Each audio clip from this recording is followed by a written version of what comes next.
আজ আমরা ক্লাস 9-এর কোষে দেখি 18-র 10-এর দাগের অঙ্ক থেকে সমাধান করব। এর আগে আমি 9 পর্যন্ত অঙ্কগুলো করিয়ে দিয়েছিলাম। এরপরে আজকে আমরা 10-এর দাগের অঙ্কগুলো 10-এর দাগের অঙ্ক থেকে সমাধান করব। তো চলো দেখে নেওয়া যাক 10-এর দাগের অঙ্ক কি বলেছে। বলেছে আনোয়ারা বিবি তার অর্ধবৃত্তাকার জমির চারিদিকে প্রতি মিটার 18.55 টাকা হিসাবে বেড়া দিতে 2664 টাকা খরচ করেছেন। তিনি যদি তার অর্ধবৃত্তাকার জমির প্রতি বর্গমিটার 32 টাকা করে চাষ করতে চান, তাহলে তিনি মোট কত খরচ করবেন? বিষয়টা আমি আগেও তোমাদের বলেছিলাম, যখন কোনো জমির কেউ বেড়া দেয় তখন তাহলে আমরা তার থেকে পরিসীমা পেতে পারি। আর যখন এখানে বলেছে দেখো চাষ করেছে, চাষ নিশ্চয়ই কেউ সাইড ধার বরাবর করবে না, চাষটা জমির মাঝ বরাবরই করে, সুতরাং এটাকে ক্ষেত্রফলকে ইঙ্গিত করা হয়েছে। তো চলো অঙ্কটাকে আমরা করা যাক, কিরকম ভাবে করতে পারি। তো অর্ধবৃত্তাকার জমির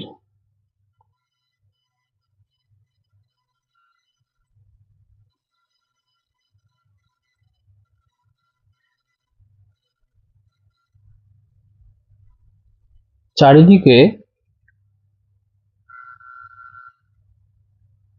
প্রতি মিটার 18.50 টাকা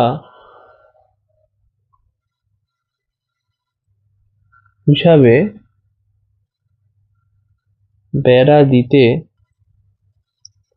2664 টাকা খরচ হয়। তাহলে অতএব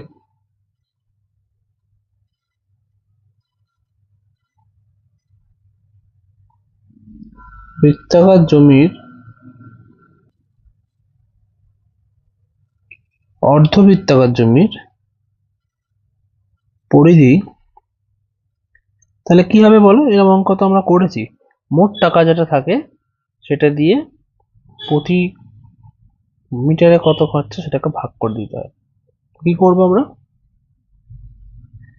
ক্যালকুলেশনটা দেখো, এই পয়েন্টটাকে তুললাম, এখানে 100 লিখলাম। কেন? কারণ পয়েন্টের পরে দুটো ঘর ছিল, এই শূন্য এই শূন্য কেটে দিলাম। 5 দিয়ে কাটছি 2, 5 দিয়ে কাটছি 3, আর হচ্ছে তোমার ওখান থেকে 3 5 7। আচ্ছা, 37 দিয়ে দেখো এটা কাটা যায় কিনা। 37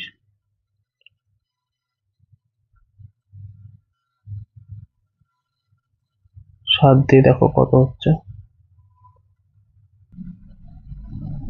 259।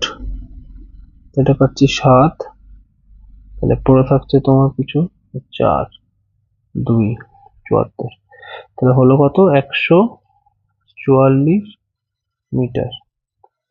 এটা বেরোলো অর্ধবৃত্তাকার জমিটা, অর্থাৎ এই যে জমিটা তার পরিধি। আচ্ছা, অর্ধবৃত্তাকার জমির পরিধির সূত্র কেমন ভাবে বের করতে পারি? যদি ব্যাসার্ধ আর হয়, তাহলে সে লোক যে অর্ধবৃত্তাকার জমির পরিধি কোনটা হবে? পরিধি মানে সাইডটা, মানে এখান থেকে যদি শুরু করে কোনো যাত্রা, তাহলে এখান থেকে যদি শুরু করে, তাহলে একটা হাফ বৃত্ত মানে পাই আর 2 পাই আর/2, আর হচ্ছে একটা এই আর একটা এই আর, একটা ব্যাস অর্থাৎ 2r। মানে ধরি অর্ধবৃত্তের ব্যাসার্ধ 8 মিটার। অতএব প্রশ্নানুযায়ী দেখো 2 পাই আর মোট হচ্ছে পরিধি, তাকে 2 দিয়ে ভাগ, আর তার সঙ্গে 2r যোগ করবো, 2 দিয়ে কেটে যাবে, সমান সমান 144। তাহলে কি দাঁড়াচ্ছে? 8টা কমন ধরে নিলাম, পাই প্লাস 2 সমান সমান 144। আচ্ছা, পায়ের মান আমরা তো জানি, পায়ের মান কি বলো? 22/7 যোগ 2 সমান সমান 144। 8টা রইল 2, 22 যোগ 44, না 7 দুগুণে 14 সমান সমান 144। এখানে দেখো যোগ করছি, 36/2 সমান সমান 144। 7 ছিল গো। তাহলে এবার কি করি আমরা জাস্ট এটাকে এপারে পাঠিয়ে দিই। 144 গুণ 7/36। তো দেখো কাটাকুটি হবে, 2 একালে 18, 2 একালে 72, 4 18 72। আর এর মান বেরোলো 28 মিটার। 28 মিটার বেরিয়েছে আর এর মান। তাহলে অর্ধবৃত্তের জমির ব্যাসার্ধ কত হলো? 28 মিটার। আচ্ছা এবার দেখো জমির ক্ষেত্রফলটাকে আমরা বার করব। কেন? কারণ চাষ করবে যেহেতু। তাহলে অতএব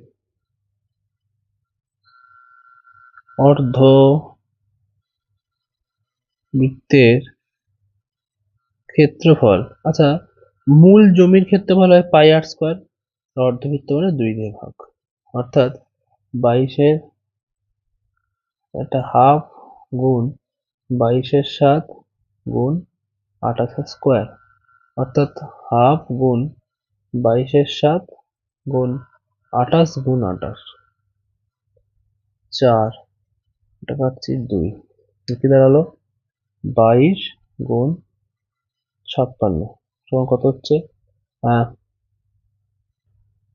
1 2 3 2 বর্গ মিটার। তাহলে এটা হচ্ছে ক্ষেত্রফল। কিন্তু আমি বলেছে কি যে প্রতি মিটার প্রতি বর্গ মিটার 32 টাকা হিসাবে চাষ করলে মোট কত খরচ হয়। চলো যদি এরকম ভাবে লিখি 1 মিটার জমি চাষে খরচ হয় 32 টাকা, তাহলে ওখানে কত মিটার বেরোলো 1232, তাই তো 1232 বর্গ মিটার, সরি এটা বর্গ হবে। জমি চাষে খরচ হয় 1232 গুণ 32। দেখো গুণ করো, 2 দিয়ে এটা গুণ করলে 4, 6, 3 দিয়ে গুণ করলে হয় 3 দুগুণে 6, 3 3 9, 3 12 36, 4 12 2 হাতে 1, 14 4 হাতে 1, তাহলে কত হলো 3 9 4 2 4। অতএব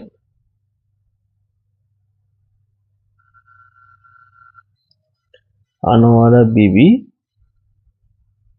মোট 39,424 টাকা খরচ করবেন। চলে আসি পরের অঙ্কে।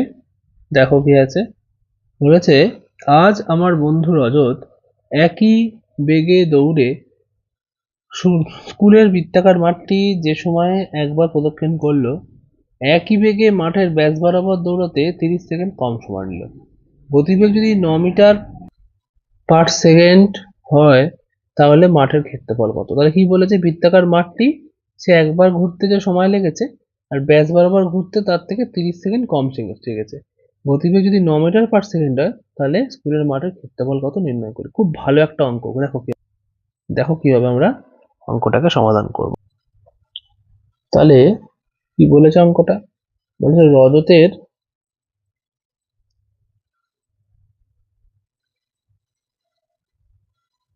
গতিবেগ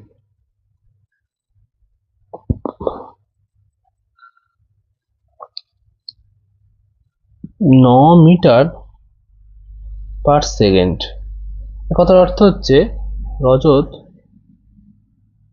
1 সেকেন্ডে যায় 9 মিটার। আচ্ছা কত সময় হেরফের হচ্ছে দেখো 30 সেকেন্ড। তাহলে 30 সেকেন্ডে কত যায় আগে আমি বের করে নিই। 30 সেকেন্ডে যাবে কত, 30 গুণ 9 270 মিটার হচ্ছে। এখন ধরি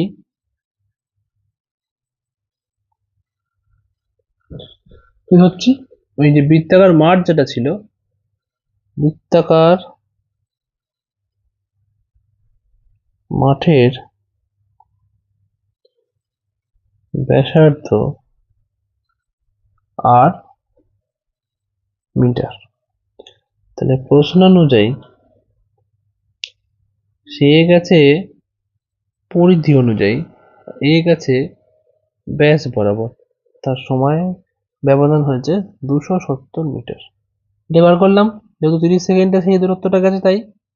বেশ, এখান থেকে 2r কমন ধরে নিচ্ছি, হচ্ছে পাই মাইনাস 1 সমান 270, বা 2 ইন্টু আর, পাই মানে 22/7 বিয়োগ 1 সমান 270, বা 2r, 22 7 দশক বলে 22 বিয়োগ 7 সমান 270, তাহলে 2r ইন্টু 15/7 সমান 270, বা আর 2 আর 15 গুণ করলে হয় 30/7 সমান সমান 270, বা আর সমান 270 গুণ 7/30, 16 কেটে দেবো, 3 নং 27, তাহলে আর ইকুয়াল টু 63 মিটার। তাহলে পরিধি বেরোলো কত? 63 মিটার। এবার কি করবো? ক্ষেত্রফলটা বার করবো। অতএব মাঠটির ক্ষেত্রফল কত? পাই আর স্কোয়ার, তাহলে 22/7 গুণ 63 স্কোয়ার, মানে 22/7 গুণ 63 গুণ 63, 7 লং 63, তাহলে কত হবে? গুণ করো, 9 গুণে 18 8, হাতে 1, 18 রাখে 19 গুণ 63, মানে 198 গুণ 63, কত হবে? 1 2 4 7 4 হচ্ছে বর্গ মিটার। অতএব স্কুল মাঠের ক্ষেত্রফল 1274 বর্গ মিটার হলো। তো এই অঙ্ক দুটো আজকে করে দিলাম। যদি তোমাদের ভালো লেগে থাকে অবশ্যই আমার চ্যানেলটাকে, যারা নতুন তারা সাবস্ক্রাইব করে দিও, আর যারা পুরনো তারা অবশ্যই আমার লাইক এবং শেয়ার করে দিও বন্ধুদের কাছে, যেন তারাও দেখে। ধন্যবাদ।